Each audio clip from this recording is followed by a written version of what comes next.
சில பேரை இப்படி சொல்றது உண்டு, அடுத்தவங்களை அனுசரிச்சு நடந்துக்க தெரியல, அவன் என்ன சார் மனுஷன் அப்படிம்பாங்க. சக மனிதர்களோட எப்படி பழகிறது அப்படின்னு தெரியாததுனாலேயே பல பேர் இன்னைக்கு சங்கடப்பட்டுக்கிட்டு இருக்கிறாங்க. வசதி வாய்ப்பெல்லாம் சரியா இருக்கும், ஆனா வாழ்க்கை சரியா இருக்காது. இன்னொருத்தர்கிட்ட எப்படி பேசுறது பழகிறதுங்கிறது தெரியாததுனாலதான் இந்த அவஸ்தை. சரி, இந்த அவஸ்தை இல்லாம வாழறது எப்படி? இதுக்கு அனுபவசாலிகள் சில வழிமுறைகளை சொல்றாங்க. அதெல்லாம் என்னென்னங்கிறத இப்ப தெரிஞ்சுக்குவோம். முதல்ல நம்ம நாக்கு நம்ம கண்ட்ரோல்ல இருக்கணும். வார்த்தைகளை கொட்டி விட்டு அதுக்கப்புறம் அள்ள முடியாம கடந்து கஷ்டப்படக்கூடாது. எப்படி பேசுறோங்கிறதும் முக்கியம், பேசுறப்ப எப்படி முகத்தை வச்சிருக்கிறோங்கிறதும் முக்கியம். அன்பா பேசினாலும் நல்லா இருக்கும். அப்படி பேசுறப்ப ஆதரவா அவர் தோள் மேல ஒரு கையை போட்டுக்கிட்டு பேசினா இன்னமும் நல்லா இருக்கும். ரெண்டாவது விஷயம், இன்னொருத்தர்கிட்ட பேசுறப்ப வாக்குறுதிகளை அள்ளி வீசக்கூடாது. கொடுக்கற வாக்குறுதி குறைச்சலா இருக்கணும். அப்படி கொடுத்த வாக்குறுதியை கண்டிப்பா நிறைவேற்றணும். நாம ஒருத்தரை பாராட்டுறோம் அல்லது அவரை பத்தி அபிப்பிராயம் சொல்றோம்னா அது ஆக்கப்பூர்வமா இருக்கணும். நம்ம பாராட்டு அல்லது விமர்சனம் அடுத்தவருடைய முன்னேற்றத்துக்கு உதவுறது மாதிரி இருக்கணும். நாம சொல்றதை கேட்டுட்டு அவன் தலையில கையை வச்சுட்டு உட்காந்துடக்கூடாது. எப்பவும் உற்சாகமா இருக்கணும், முகம் அலர்ச்சியா இருக்கணும். மனுஷன் இருந்தா வருத்தம், கவலை, ஏமாற்றம் எல்லாம் இருக்கதான் செய்யும். அதெல்லாம் மனசுல இருக்கட்டும். அந்த வருத்தமும் கவலையும் ஏமாற்றமும் சேர்ந்துகிட்டு நம்ம முகத்துல இருக்கிற மலர்ச்சியை மூடி மறைக்கிறதுக்கு நாம இடம் கொடுத்துடக்கூடாது. எந்த விஷயத்த பத்தி யாருகிட்ட பேசினாலும் வெளிப்படையா பேசணும், திறந்த மனசோட பேசணும். மூடி மறைச்சி முன்னு மூங்கிக்கிட்டு இருக்கக்கூடாது. இன்னொருத்தர்கிட்ட பேசுறப்போ விவாதம் பண்ணுங்க, அது தப்பு இல்லை, ஆனா வாதாடிக்கிட்டு இருக்கக்கூடாது. அதாவது என்ன சொல்றாங்கன்னா, டிஸ்கஸ் பண்ணலாம், ஆர்கியூ பண்ணக்கூடாதான். நம்ம கிட்ட இருக்கிற நல்ல குணங்களை நாம எடுத்து சொல்லிட்டு இருக்கக்கூடாது. அந்த நல்ல குணங்களே நம்மளை பத்தி எடுத்து சொல்லணும், அது மாதிரி நடந்துக்கணும். அதே மாதிரி அடுத்தவங்க கிட்ட உள்ள கெட்ட குணங்களை பத்தி அவசியம் இல்லாம நாம பேச வேண்டியதில்லை. உங்களை பத்தி யாராவது தப்பா பேசுறாங்களா, அப்படி அவங்க பேசுறதுல உண்மை இல்லையா அப்படின்னா அதை நீங்க பொருட்படுத்த வேண்டியதில்லை, விட்டுடலாம், அது தானா போயிடும். ஒரு 4-5 பேரோட பேசிக்கிட்டு இருந்தீங்கன்னா எல்லாருக்கும் முக்கியத்துவம் கொடுங்க, யாரையும் அலட்சியப்படுத்தாதீங்க. தமாஷா பேசலாம், ஆனா உங்க தமாஷ் அடுத்தவங்களை கேலி பண்றதா இருக்கக்கூடாது. நமக்கு கிடைக்க வேண்டியது கிடைக்கலையே அப்படிங்கிற தவிப்பு நம்ம கிட்ட இருக்கக்கூடாது, அது தேவையில்லை. உங்க செயல்பாடுகள் தெளிவா இருக்கட்டும், பாராட்டு தானா உங்களை தேடிட்டு வரும். இன்னொரு மனுஷனுடைய மனசுல கௌரவமான ஒரு இடத்த பிடிக்கணும்னா நாம இந்த குணத்தை எல்லாம் நம்ம கிட்ட வளர்த்துக்கணும். இதெல்லாம் அனுபவசாலிகள் சொல்லி இருக்கிற குறிப்புகள். இந்த குறிப்புகளை சரியா புரிஞ்சுக்கணும், அது முக்கியம். தப்பா புரிஞ்சுக்கிட்டா என்ன ஆகும் தெரியுமா? இத கேளுங்க. ஒருத்தர் வந்தார், சார் அடுத்தவங்க தோள் மேல கைய போட்டுக்கிட்டு அன்பா பேசணும்னு சொன்னீங்க, அப்படிதான் பேசினேன். அவரு முதுக கூட தட்டி கொடுத்தேன், என் வேலை போயிடுது சார், வீட்டுக்கு அனுப்பிச்சுட்டாங்க அப்படின்னார். யாருகிட்ட அப்படி பேசுனீங்கன்னு கேட்டோம். என் முதலாளி கிட்ட சார் அப்படிங்கிறார் ரொம்ப சோகமா. 1816ஆம் வருஷம் செப்டம்பர் மாசம் 11ஆம் தேதி பிரான்ஸ் தேசத்துல உள்ள ஒரு மருத்துவமனை. அங்க ஒரு இளம் டாக்டர் கொஞ்ச நாளைக்கு முன்னாடி தான் அந்த ஆஸ்பத்திரியில புதுசா வேலைக்கு சேர்ந்திருக்கிறார். அவரு பேரு ரெனே லெனக். அவரு அன்னைக்கு காலையில அந்த மருத்துவமனையில அப்படியே ரவுண்ட்ஸ் வந்துகிட்டு இருக்கிறார். வார்டுல ஒரு படுக்கையில ஒரு இளம் பெண் படுத்திருக்கிறார். அந்த பொண்ணுக்கு இருதய நோயா இருக்கலாம்ங்கிறது மற்ற டாக்டர்கள் சந்தேகம். அந்த காலத்துல எல்லாம் ஒருத்தருடைய இருதய துடிப்பை தெரிஞ்சுக்கணும்னா நோயாளியின் மார்புல டாக்டர் காதை வச்சு பார்த்துதான் தெரிஞ்சுக்கிறது வழக்கம். ஆனா இந்த பெண்ணும் இளம் பெண், அந்த டாக்டரும் புதுசா சேர்ந்திருக்கிறவர். அதனால பரிசோதனை பண்ண தயங்கினார். கொஞ்ச நேரம் யோசனை பண்ணார். திடீர்னு ஒரு ஞாபகம் வந்தது அவருக்கு. அதாவது அன்னைக்கு விடியற் காலையில தோட்டத்துல அப்படி வாக்கிங் போயிட்டு இருந்தப்போ சின்ன பசங்கள்லாம் ஒரு மரக்கட்டை வச்சு விளையாடிட்டு இருந்தாங்களாம். அதை அவர் பார்த்திருக்கிறார். அது என்ன விளையாட்டுனா, ஒரு நீளமான மரப்பலகை, அதுல ஒரு முனையில ஒரு பையன் தன்னுடைய காதை வச்சுக்கிட்டு இருக்கிறான், மறுமுனையில இன்னொரு பையன் அந்த மரப்பலகையை ஒரு ஆணியால கீறிக்கிட்டு இருக்கிறான். ஒரு முனையில ஆணியால கீறும் பொழுது மறுமுனையில காதை வச்சிருக்கிற பையனுக்கு அந்த சத்தம் துல்லியமா கேட்குது. அந்த டாக்டருக்கு காலையில பார்த்த இந்த விளையாட்டு ஞாபகத்துக்கு வந்துட்டு உடனே என்ன பண்ணாரு தெரியுமா? ஒரு நீளமான காகிதத்தை எடுத்தார், அதை அப்படியே உருளை மாதிரி உருட்டினார். ஒரு முனையை அந்த நோயாளியின் மார்புல இடது பக்கம் வச்சார், இன்னொரு முனையில தன்னுடைய காதை வச்சார். என்ன ஆச்சரியம்! நோயாளியின் மார்புல நேரடியா காதை வச்சு கேட்கறத விட துல்லியமா கேட்டது இதய துடிப்பு. இதய துடிப்பு மட்டும் இல்ல, மூச்சு இழுத்து விடுறது, திரவ பொருள்களின் அசைவு, எல்லா சத்தமும் தெளிவா கேக்குது. கிரேக்க மொழியில ஸ்டெத்தாஸ் அப்படின்னா மார்பு, ஸ்கோப்பின் அப்படின்னா பார்ப்பதுன்னு அர்த்தம். அதனால டாக்டர் ரெனே லெனக் தான் கண்டுபிடிச்ச கருவிக்கு ஸ்டெத்தஸ்கோப் அப்படின்னு பேர் வச்சார். அவரே முதல் மாடலையும் செஞ்சார். அளவு ரொம்ப பெருசா இருந்தது, சுலபமா எடுத்துட்டு போகிறது கஷ்டம், அது அவ்வளவு கஷ்டமா இருந்தது அது. அதனால அவரே அதை அப்புறம் 2 பிரிவா தயார் பண்ணார். இது 2 துண்டையும் டாக்டர் தன்னோட கோட்டு பாக்கெட்ல வச்சுக்கலாம், தேவைப்படுறப்ப எடுத்து ஒன்னா சேர்த்துக்கலாம். இப்படிதான் அவர் ஆரம்பத்துல பண்ணார். தன்னுடைய இந்த கண்டுபிடிப்பை பத்தி அவர் ஒரு புத்தகம் எழுதினார். நிறைய வித்துது, புகழும் பணமும் சேர்ந்தது. பணமும் புகழும் சேர்ந்தது மாதிரியே அவருக்கு ஒரு நோயும் சேர்ந்தது. அது என்ன நோயின்னு கண்டுபிடிக்கிறதுக்கும் அவரு கண்டுபிடிச்ச கருவிதான் உபயோகப்பட்டுதான். அவரே அதை கண்டுபிடிச்சார். அவருக்கு வந்திருந்தது காச நோய். 1826 வருஷம் ஆகஸ்ட் மாசம் 13ஆம் தேதி உலகத்தின் முதல் ஸ்டெதஸ்கோப்பை கண்டுபிடிச்ச டாக்டர் ரெனே லெனக் காலமானார். அவர் சாகறதுக்கு முன்னாடி மரத்தால செஞ்சு வச்சிருந்த ஸ்டெதஸ்கோப்பை தனக்கு வேண்டியப்பட்ட ஒரு டாக்டர் கிட்ட கொடுத்து, என்னுடைய சொத்துக்கள்லயே ரொம்ப வசந்தது அப்படின்னு சொன்னாராம். அதுக்கப்புறம் 3 வெள்ளைக்காரங்க சேர்ந்து இந்த கருவியில சில மாற்றங்களை பண்ணாங்க. ஆனா 1829 லண்டன்ல டாக்டர் நிக்கோலஸ்ங்கிறவர் ஒரு காதால இதய துடிப்பை கேட்கறத விட டாக்டர் 2 காதாலையும் கேட்கறது தான் சரியா இருக்கும் அப்படின்னு ஒரு கருத்தை வெளியிட்டார். அதுக்கப்புறம் ரொம்ப காலம் கழிச்சு 1852 ஜார்ஜ் காமான் அப்படிங்கிறவர் ரப்பர் டியூப்களை உபயோகப்படுத்தி 2 காதாலையும் கேட்கற மாதிரி ஒரு புதிய வடிவத்தை அதுக்கு கொடுத்தார். அதுக்கு பிறகு அது படிப்படியா எவ்வளவோ மாற்றங்கள் இருந்தாலும் ஆரம்பத்துல டாக்டர் ரெனே லெனக் உருவாக்கின அடிப்படை மாடலை யாரும் மாத்தி அமைக்கலைங்கிறது தான் முக்கியமான விஷயம். நமக்கு தெரிஞ்ச ஒரு ஆஸ்பத்திரி, அதுல ஒரு நோயாளி, காலை நேரத்துல நர்ஸு அந்த பக்கமா போயிட்டு இருந்தாங்க. அதை பார்த்துட்டு ஒரு நர்ஸுன்னு கத்துறாரு. நர்ஸ் அவசரமா ஓடி என்ன விஷயம்னு கேட்டாங்க. சிஸ்டர், இங்க பாருங்க, உங்க டாக்டரை என் நெஞ்சில ஒரு காதை வச்சு கேட்டுக்கிட்டு இருக்கிறார் அப்படின்னார் நோயாளி. சிஸ்டர் பதட்டப்படாம, அதனால என்ன, இந்த டாக்டர் பழமையான விஷயங்கள்ல ரொம்ப நம்பிக்கை உள்ளவர், அதனால ஸ்டெதாஸ்கோப்பை உபயோகப்படுத்தாம காதை வச்சு கேட்கிறார், அது ஒன்றும் தப்பு இல்லை அப்படின்னாங்களாம். ஐயோ, அதுக்காக இல்லை சிஸ்டர், இவர் என் நெஞ்சு மேல தலையை வச்சது நேற்று ராத்திரி 9 மணி, இப்ப விடிஞ்சு போச்சு, இன்னமும் தலையை எடுக்கவே இல்லை, அதுக்காக தான் சந்தேகப்பட்டு உங்களை கூப்பிடுறேன் அப்படின்னாராம். ஒரு ஊர்ல ஒரு இளைஞன் இருந்தான். ஒரு நாள் அவன் ஒரு குருவை தேடிக்கிட்டு புறப்பட்டான். ஊரை விட்டு வெளியில போனான். போகிற வழியில ஒரு காடு. அந்த காட்டுல ஒரு மரத்தடியில ஒரு பெரியவர் உட்கார்ந்துருக்கிறார். அமைதியா மௌனமா அவர் அமர்ந்திருக்கிறார். இந்த பெரியவரை விசாரிக்கலாம், குருவை தேடி கண்டுபிடிக்கிறதுக்கு இவர் ஏதாவது ஒரு வழி சொல்லி கொடுப்பார் அப்படின்னு நினைச்சுக்கிட்டு அவரை நெருங்கினான். ஐயா, எனக்கு ஒரு குரு தேவை, எங்க கிடைப்பார், அவரை எப்படி அடையாளம் கண்டுபிடிக்கிறது, அதை பத்தி ஏதாவது விவரம் சொன்னீங்கன்னா நான் கண்டுபிடிச்சுக்குவேன் அப்படின்றான். பெரியவர் நிமிர்ந்து பார்த்தார். தம்பி, அது ரொம்ப சுலபம், அவர் வயசானவராக இருப்பார், என்னை விட சுமார் 30 வயசு அதிகமாக இருக்கும், அவர் ஒரு மரத்தடியில் தான் உட்காந்துருப்பார் அப்படின்ட்டுருக்கான். சரிங்க பெரியவரே, அது என்ன மாதிரியான மரம், எப்படி இருக்கும் அப்படின்னு கேட்டிருக்கான். பெரியவர் அந்த விவரங்களையும் சொல்லியிருக்கிறாரு. அது மட்டும் இல்லை, சந்திக்கிற நாள், நேரம், வினாடி முதற்கொண்டு எல்லா விவரங்களையும் துல்லியமாக சொன்னாராம்.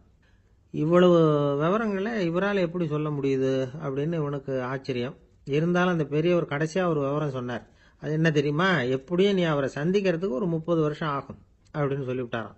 ரொம்ப நன்றிங்க பெரியவரே அப்படின்னு சொல்லிவிட்டு அந்த இளைஞன் புறப்பட்டுருக்கான். இப்போ அவனுக்கு குரு பத்தின விவரம் எல்லாம் கிடைச்சிட்டுது, சந்திக்கிற நேரமும் தெரிஞ்சுட்டுது. ஆனால் 30 வருஷம் அவரை தேடி அலைய வேண்டியிருக்குமே. அவன் தேட ஆரம்பிச்சான். காடு மலை எல்லாம் சுற்றி அலைஞ்சான். பல வருஷங்கள் தேடினான், அழுத்து போயிட்டான். கடைசியில் அவனுக்கும் வயசாயிட்டுது. கடைசியில் தன்னுடைய சொந்த ஊருக்கே திரும்பி போயிட்டு இருந்தான். அங்கே ஒரு மரத்தடியில் அவன் தேடிக்கிட்டு இருந்த குருநாதர் கிடைச்சார். யார் அவருன்னா, 30 வருஷத்துக்கு முன்னாடி வழி சொல்லி கொடுத்தாருல அதே பெரியவர். அவருக்கு இப்போ 30 வயசு அதிகமாக இருந்தது. அதே மரம், அன்னைக்கு பெரியவர் சொன்ன அடையாளம் இப்போ பொருத்தமாக இருந்தது. இப்போ அந்த பெரியவர் சொன்னார், சரியா வந்து சேர்ந்துட்டேன், வா, உனக்காக தான் நான் இவ்வளவு காலமும் காத்துக்கிட்டு இருந்தேன் அப்படின்னாராம். என்ன சொல்றீங்கன்றிருக்கான். 30 வருஷத்துக்கு முன்னாடி என்கிட்ட வந்தியே, அப்பவே என் காலம் முடிஞ்சு போயிருந்தது, அப்பவே என்ன உனக்கு அடையாளம் தெரியல, அதனால இவ்வளவு காலம் உனக்காக காத்துட்டு இருக்கும்படி ஆயிட்டுது அப்படின்னாராம். ஐயா, அப்பவே நீங்க சொல்லியிருக்கலாமே, இதுதான் 30 வருஷம் கழிச்சு நீ சந்திக்க போற இடம், நான் தான் உன்னுடைய குரு அப்படின்னு சொல்லியிருக்கலாமே அப்படின்ட்டுருக்கான். அந்த பெரியவர் சிரிச்சுக்கிட்டே இதுக்கு பதில் சொன்னாராம். நான் எவ்வளவோ விவரமாக தான் சொன்னேன், நீ சரியா புரிஞ்சுக்கல. காரணம், அப்போ நீ போதுமான அளவுக்கு பக்குவம் பெற்றிருக்கவில்லை. அதனால புரியும் சக்தி இல்லாம போயிட்டுதப்போ 30 ஆண்டு காலம் நீ அலைஞ்சு தெரிஞ்சிருக்கிற. அது காரணமா இப்போ உனக்கு அந்த பக்குவம் வந்துட்டுது. அதனாலதான் அடையாளம் காண முடிஞ்சது. நானே உன்னுடைய குரு அப்படின்னாராம். இதுல இருந்து என்ன தெரியுதுன்னா, ஆன்மீகத்துல மாணவனாக சேர்றதுக்கு கூட ஒரு பக்குவத்தன்மை தேவைப்படுது. ஒரு பெரிய ஞானி, அவர்கிட்ட ஒரு சீடனா இருக்க ஒருத்தன் வந்தான், எதிரில் நின்னா. ஞானி அவனை வெகு நேரம் உற்று பார்த்தார். அப்புறம் சொன்னார், சீடனா இருக்கிறது ரொம்ப சிரமம்னார். நான் தயாரா இருக்கிறேன்னா. அது இன்னமும் சிரமமாச்சே, இங்கே குருவா இருக்கிறது மட்டுமே சுலபம் அப்படின்னாராம். அப்படின்னா நான் குருவாவே ஆயிடுறேன் அப்படின்னானா. இது போலவே இந்த காலத்துல கதை ஒன்று உண்டு. ஒரு பள்ளிக்கூடத்துல வகுப்பு ஆசிரியர் மாணவனை திட்டிக்கிட்டு இருந்தார். டேய், நீ 100க்கு 10 மார்க் தான் வாங்கிட்டு இருக்க. இவ்வளவு மோசமா நீ படிச்சா கடைசியில மாடு மேய்க்கிறது கூட லாய்க்கு இல்லாதவனா ஆயிடுவேன். அதுக்கப்புறம் என்ன செய்ய போற அப்படின்னாராம். பையன் தலையை சொரிஞ்சுக்கிட்டே சொன்னானா, சார் அப்படின்னா ஒன்று செய்யறேன் அப்படின்னானா. இவர் கேட்டிருக்கார், என்ன செய்ய போறேன்னு. வேற என்ன சார், உங்களை மாதிரி ஒரு ஆசிரியர் ஆயிடுறேன் அப்படின்னானா. காசியில் இருக்கிற கடவுள் காசி விஸ்வநாதர், அங்க இருக்கிற தேவி காசி விசாலாட்சி. இவங்க 2 பேரும் ஒரு நாள் பேசிக்கிட்டு இருந்தப்போ கடவுள் சொன்னார், இந்த மனிதர்களை நாம ரொம்பவும் நம்பிக்கையோட தான் படைச்சிருக்கிறோம். இருந்தாலும் அவங்களுக்கு தான் நம்பிக்கை இல்லை, எதுலேயும் ஒரு உண்மையான நம்பிக்கை இல்லாமல் வாழ்ந்துகிட்டு இருக்கிறாங்க அப்படின்னார். என்ன அப்படி சொல்றீங்க? அதோ பாருங்க, எவ்வளவு பேர் காசியை தேடிட்டு கங்கையில் குளிச்சுக்கிட்டு இருக்கிறாங்க. அவங்கெல்லாம் நம்பிக்கை இல்லைன்னா இவ்வளவு தூரம் தேடிட்டு இங்கே குளிப்பாங்களா அப்படின்னு நாங்கள் தேவி. சரி, அதை சோதிச்சு பார்க்கலாம் அப்படின்னு 2 பேரும் முடிவு பண்ணிக்கிட்டாங்க. உடனே ஒரு திட்டம் போட்டாங்க. அது எப்படின்னா, நாம் 2 பேருமே பக்தர்கள் மாதிரி உருவத்தை மாற்றிக்கிட்டு கங்கை கரைக்கு போக வேண்டியது. நான் கங்கையில் இறங்கி குளிக்கிறேன். கொஞ்ச நேரத்தில் சுழலில் மாட்டிக்கிட்டது மாதிரி நடிக்கிறேன். நீ உடனே கரையிலிருந்து சத்தம் போடும். என்னோட வீட்டுக்காரரை யாராவது காப்பாத்துங்களேன்னு சத்தம் போடும். அதோட இன்னொன்று சொல்லு, யாராவது ஒரு புண்ணிய ஆத்மா அவர்கிட்ட போய் அவருடைய முடியை பிடிச்சி இழுக்கணும். அப்படி ஒரு சாபம் இருக்குது எங்களுக்கு. புண்ணிய ஆத்மா, அதாவது எந்த பாவமும் செய்யாத இல்லாத ஒருத்தர் தான் அவரை காப்பாற்ற முடியும். அப்படிப்பட்டவங்க யாராவது வெள்ளத்தில் குதிச்சு என்னுடைய கணவரை காப்பாத்துங்கோ அப்படின்னு நீ சத்தம் போடு, கூச்சல் போடு, என்ன நடக்குதுன்னு பார்க்கலாம் அப்படின்னாரு கடவுள். சரின்னு சொல்லி 2 பேருமா சாதாரண பக்தர்கள் மாதிரி கங்கை கரைக்கு சேர்ந்தாங்க. அவர் இறங்கி குளிச்சார். திட்டம் போட்டது மாதிரியே சுழலில் மாட்டிக்கிட்டது மாதிரி கத்துனார். கரையில் இருந்த அந்த அம்மா, ஐயோ என் கணவரை காப்பாத்துங்களேன், யாராவது காப்பாத்துங்களேன்னு கத்துனாங்க. பல பேர் ஓடி வந்தாங்க. உடனே இவங்க, பாவம் இல்லாத புண்ணிய ஆத்மா ஒருத்தரால தான் என்னுடைய கணவர் காப்பாற்றப்படணுங்கிறது விதி, அப்படி ஒரு சாபம் இருக்கு, அதனால புண்ணிய ஆத்மா யாராவது அவர்கிட்ட போய் அவர் முடியை பிடிச்சி தூக்கினா அவரை காப்பாற்றி கொள்ளலாம் அப்படின்னாங்க. இவங்க இப்படி சொன்னதும் எல்லாரும் திகைச்சு போய் நின்றுட்டாங்க. ஒவ்வொருத்தருக்கும் அவங்க செஞ்ச பாவம்லாம் ஒவ்வொன்றா ஞாபகத்துக்கு வர ஆரம்பிச்சுட்டுது. சரி, இதுக்கு நாம லாயக்கு இல்லை அப்படின்னு சொல்லி ஒதுங்கி போக ஆரம்பிச்சிட்டாங்க எல்லாம். இந்த சமயத்தில் யாரோ ஒருத்தர் வேகமாக ஓடி வந்தார். ஆற்றுல குதிச்சார். அவர்கிட்ட போனார், முடியை பிடிச்சார், தூக்கினார், அவரை காப்பாற்றி கரைக்கு கொண்டுட்டு வந்துட்டார். அப்படி காப்பாற்றின அந்த ஆளை இவங்க 2 பேரும் தனியாக கூப்பிட்டுக்கிட்டு ஒரு மண்டபத்துக்கு வந்துட்டாங்க. விசாரிக்கிறாங்க. நீ யாருப்பா அப்படின்னு கேட்குறாங்க. ஏதும் தெரியாத மாதிரி. நான் இந்த ஊர் அன்ன சத்திரத்தில் வேலை செய்கிற ஒரு சமையல்காரன் அப்படிங்கிறார். நீ கங்கையில் குளிக்கிறது உண்டான்னு கேட்டிருக்காங்க. நான் இந்த ஊர்லேயே தான் இருக்கிறேன், இருந்தாலும் தினமும் கங்கையில் குளிக்கிறது இல்லை, எப்பாவது ஒரு நாள் அங்கே குளிப்பேன் அப்படின்னார். கங்கையில் மூழ்கி எழுந்திரிச்சா பாவம்லாம் தொலையும்னு சொல்கிறாங்க. அப்படி இருக்கிறப்போ அங்கே இன்னைக்கு கங்கையில் குளிச்சுக்கிட்டு இருக்கிறவங்கெல்லாம் தங்களை புண்ணிய ஆத்மாவா நினைக்கல. கங்கையில் குளிக்காத நீ உன்னை புண்ணிய ஆத்மாவா நினைச்சு என்னை காப்பாற்ற வந்திருக்கிற, அது எப்படி அப்படின்னு கேட்டார். அதுக்கு அந்த ஆள் சொல்றான், கங்கையில் குதிச்சதுக்கு அப்புறம் தானே உங்களை காப்பாற்ற போறோம். அப்படி குதிக்கும் பொழுது என்னுடைய பாவம்லாம் போயிருக்கும்ல, நான் புண்ணிய ஆத்மாவா ஆயிருப்பேனே, அதனாலதான் துணிஞ்சு உங்களை காப்பாத்தினேன் அப்படின்னா. கடவுளும் தேவியும் அவனுக்கு காட்சி கொடுத்தாங்களாம். இப்படி ஒரு கதை உண்டு. அதாவது கங்கையில குளிச்சுக்கிட்டு இருக்கிறவங்களுக்கே தங்களுடைய பாவம் போகுங்கிற நம்பிக்கை பரிபூர்ணமா இல்லை. குளிக்காத ஒருத்தனுக்கு அந்த நம்பிக்கை இருந்தது. அதனால அவனால கடவுளை பார்க்க முடிஞ்சது. கடவுளை நாமளும் பார்க்க முடியுமா முடியாதா அப்படிங்கிற குழப்பம்லாம் நமக்கு வேண்டியதில்லை. நம்பிக்கையோட வாழணுங்கிற உண்மையை மட்டும் இந்த கதையிலேருந்து புரிஞ்சுக்கிட்டா போதும். ஏன்னா இந்த கதையை கேட்டுட்டு ஒரு நண்பன் குதர்க்கமா ஒரு கேள்வி கேட்டான். ஏன் சார், கங்கையில் குளிச்சா பாவம் போயிடும்னு சொல்றீங்களே, நான் எனக்கு வேண்டாத ஒருத்தனை அழைச்சிட்டு போய் கங்கையிலேயே தள்ளி விட்டுட்டு அதுக்கப்புறம் அங்கேயே முழுக்க போட்டுட்டு நான் செஞ்ச பாவத்தை அதுலேயே கழுவி விட்டுட்டு மறுபடியும் உங்ககிட்ட வந்துடுறேன்னு வச்சுக்கோங்க, நீங்கள் என்னை புண்ணிய ஆத்மான்னு ஏற்றுக்குவீங்களா அப்படிங்கிறான். ஆள் கொஞ்சம் ஆசைந்தான், நம்மளே அங்கே அழைச்சிட்டு போனாலும் போயிடுவான். ஒரு மனுஷனுக்கு 3 விதத்தில் கர்வம் உண்டாகிறதுக்கு வாய்ப்பு உண்டு. பணம், பதவி, புகழ். பணம் அதிகமாக வந்தால் கர்வம் வரலாம், பதவி பெருசாக வந்துட்டுதுன்னா கர்வம் வரலாம், புகழ் அதிகமாக போனாலும் கர்வம் வரலாம். இந்த 3 வகையான கர்வத்துக்கும் இடம் கொடுக்காம இருக்கிறாங்க பாருங்க, அவங்க தான் சிறந்த மனிதர்கள். ஒரு பெரிய பொறுப்பில் இருக்கிறவங்களுக்கு கர்வம் வந்துடக்கூடாது. அப்படி வந்துட்டுதுன்னா அது எல்லாருக்கும் இடைஞ்சல். ஒரு ராஜா இருந்தார். அவர் ஒரு நாள் தன்னுடைய தலைநகரத்தை சுற்றி வந்துகிட்டு இருந்தார். ஒரு இடத்துல ஒரு அழகான நிலத்தை பார்த்தார். ஆஹா, இந்த இடத்துல நமக்குன்னு ஒரு மாளிகையை கட்டினா எவ்வளவு நல்லா இருக்கும் அப்படின்னு நினைச்சார். ராஜா நினைச்சா அது முடியாத காரியமா? சரி, இந்த நிலம் யாருக்கு சொந்தம்னு விசாரிங்க அப்படின்னார் பக்கத்தில் இருந்தவங்க கிட்ட. அவங்கெல்லாம் ஓடி போய் விசாரிச்சாங்க. அந்த இடம் ஒரு வயசான கிழவிக்கு சொந்தம், வயசான அம்மாவுக்கு சொந்தமா. அந்த அம்மா தான் அதில் ஒரு குடிசையை போட்டு குடியிருந்துட்டு இருக்கிறாங்க.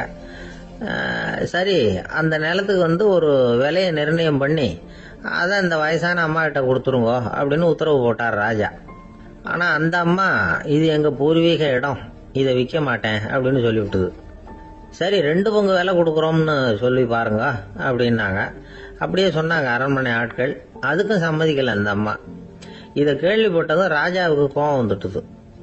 தன்னுடைய ஆளுங்களை கூப்பிட்டார். போய் அந்த குடிசையை பிரிச்சேறிங்க, காசெல்லாம் ஒன்றும் கொடுக்காதீங்க அப்படின்னு கத்தினார். அவ்வளவுதான். அடுத்த நிமிஷம் அரண்மனை ஆசாமிகள் போனாங்க, குடிசையை பிரித்து எரிஞ்சாங்க. அந்த வயசான அம்மா இருக்கு, அதுவும் அந்த இடத்த விட்டு துரத்தி விட்டாங்க. அந்த இடத்துல ஒரு அரச மாளிகையை கட்டி முடிச்சுட்டாங்க. அந்த வயசான அம்மா பாவம், ராஜாவே இப்படி பண்ணா யாருக்கிட்ட போய் முறையிட முடியும்? ஒரு ஞானி இருந்தார், அவர்கிட்ட போய் சொன்னாங்க. அவரு இவங்க சொன்னதை கேட்டு மனசுல வச்சுக்கிட்டார். ஒரு நாள் அந்த ராஜாவே இந்த ஞானியை கூப்பிட்டார். புதுசா ஒரு மாளிகை கட்டி இருக்கிறேன், வந்து பாருங்கன்னு. சரின்னு சொல்லி இந்த பெரியவர் ஒரு நாள் இந்த மாளிகைக்கு போனார். சும்மா போகல, ஒரு கழுதையையும் ஓட்டிக்கிட்டு போனார். கொஞ்சம் சாக்குகள், வெத்து சாக்கு, அதையும் எடுத்து கழுதை முதுகில் போட்டு கழுதையை ஓட்டிக்கிட்டு போறார். ராஜா பார்த்தார். அவருக்கு இது ஆச்சரியமா இருந்தது. என்ன இது, மாளிகைக்கு வந்துட்டு போங்கன்னு கூப்பிட்டா கழுதை சாக்கு இதெல்லாம் கொண்டு வராரு, ஒன்றும் புரியலையேன்னு நினைச்சார். எதுக்காக இதெல்லாம்னு கேட்டார். அரசருடைய தோட்டத்திலிருந்து கொஞ்சம் மண் எடுத்துட்டு போறதுக்கு ஆசைப்படுறேன், அதுக்கு நீங்க அனுமதி கொடுக்கணும் அப்படின்னாரு இவர். இது என்ன வேடிக்கையான கோரிக்கையா இருக்குது அப்படின்னு நினைச்சார் ராஜா. இருந்தாலும் மண்ணு தானே கேட்கிறாரு, எடுத்துட்டு போகட்டுமே அப்படின்னு நினைச்சார். சரின்னு அனுமதி கொடுத்தார். அந்த பெரியவர் தோட்டத்துக்கு போனாரு, மண்ணை வெட்டினார், சாக்கில் போட்டு நிரப்புனாரு. ராஜாவை கொஞ்சம் கிட்ட வாங்கன்னு கூப்பிட்டார். இந்த மண் மூட்டையை தூக்கி கழுதையோட முதுகில் வைக்கணும், கொஞ்சம் உதவி பண்ணுங்கன்னார். ஓ பண்றேனே அப்படின்னு சொல்லி ராஜா கிட்ட போனார். மூட்டையை தூக்கி பார்க்கறாரு, முடியல, திணறி போயிட்டார். இப்போ அந்த ஞானி பேசினாராம். அரசே, இந்த ஒரு சாக்கு மண்ணையே உங்களால தூக்க முடியல, அந்த கிழவிகிட்ட இருந்து அந்த அக்கிரமமா அபகரிச்ச இந்த தோட்டம் பூராவையும் சுமக்கணும்னு ஆசைப்படுறீங்களே, அது உங்களால முடியுமா அப்படின்னு கேட்டாராம். ராஜா யோசனை பண்ண ஆரம்பிச்சார். தன்னுடைய செயலுக்காக வருத்தப்பட்டாராம். அந்த வயசான அம்மாவை உடனடியாக வரவழைச்சார். தாயே, தப்பு பண்ணிட்டேன், என்னை மன்னிச்சுக்குங்க, இன்னையிலிருந்து இந்த மாளிகையும் தோட்டமும் உங்களுக்கு தான் சொந்தம் அப்படின்னு சொல்லிவிட்டாராம். போறப்ப இந்த உலகத்திலிருந்து எண்ணத்தை எடுத்துட்டு போக போறோம், அதனால ரொம்பவும் அலட்டிக்க வேண்டியதில்லை, கர்வப்பட வேண்டியதில்லை அப்படிங்கிறது ஒரு பெரிய உபதேசம். ஒரு பெரிய மனுஷன் சாக கிடந்தார், ரொம்பவும் அழுதாரு. ஏன் அழறீங்க அப்படின்னு கேட்டாங்க சுத்தி இருந்தவங்க. நான் சாகிறதுக்காக கவலைப்படலை, நான் நம்ம ஜனங்களுக்காக எவ்வளவோ காரியம்லாம் செஞ்சுக்கிட்டு வந்தேன். நான் செஞ்சுக்கிட்டு வந்த சேவையை இனிமே யாரு செய்ய போறாங்க, அது யாரால முடியும், அதை நினைச்சுதான் அழறேன் அப்படின்னாராம். ஒருத்தர் முன்னாடி வந்தார். அதுக்காக நீங்க கவலைப்படாதீங்க, உங்க சேவையை தொடர்ந்து செய்யறதுக்கு என்ன மாதிரி இளைஞர் பட்டாளம் தயாரா இருக்கு, இருந்தாலும் எங்க கவலை என்னன்னா அப்படின்னு இழுத்தார். என்ன சொல்லுங்கன்னு கேட்டார் அவர். நீங்க இதுவரைக்கும் என்ன சேவை செஞ்சுக்கிட்டு வந்தீங்க, அதுதான் எங்களுக்கு இன்னமும் புரியாத புதிரா இருக்கு அப்படின்னாராம் அவரு.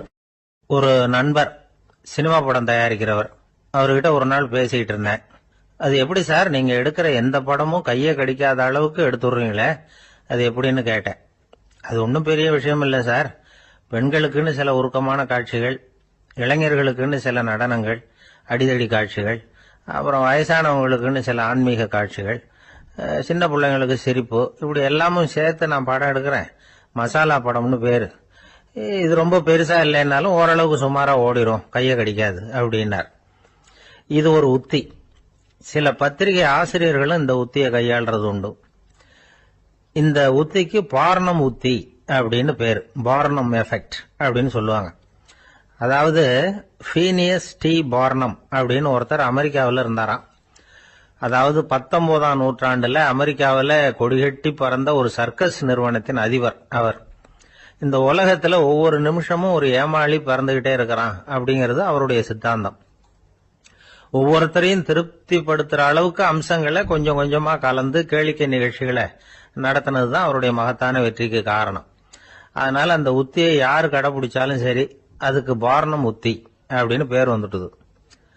ஜோசியம் சொல்றவங்களுக்கும் இந்த உத்தி தான் கை கொடுக்குது. ஒரு விஷயத்த ஒருத்தருடைய கோள் நிலைகள் அல்லது கையெழுத்து நிரூபிக்கிறதாக அவர்கிட்ட சொன்னா அதை அவர் நம்பிவிடுவார். ஆனா அந்த விஷயம் நல்லதா இருக்கணும், நேர்மையானதா இருக்கணும், அதாவது பாசிட்டிவா இருக்கணும். 8ஆம் இடத்துல குரு, 9ஆம் இடத்துல சனி, நீங்க ஒரு பெரிய மேதை தான் அப்படின்னு சொல்லுவாங்க. கேட்கறவங்களுக்கு அதை மறுக்கிறதுக்கு மனசு வராது.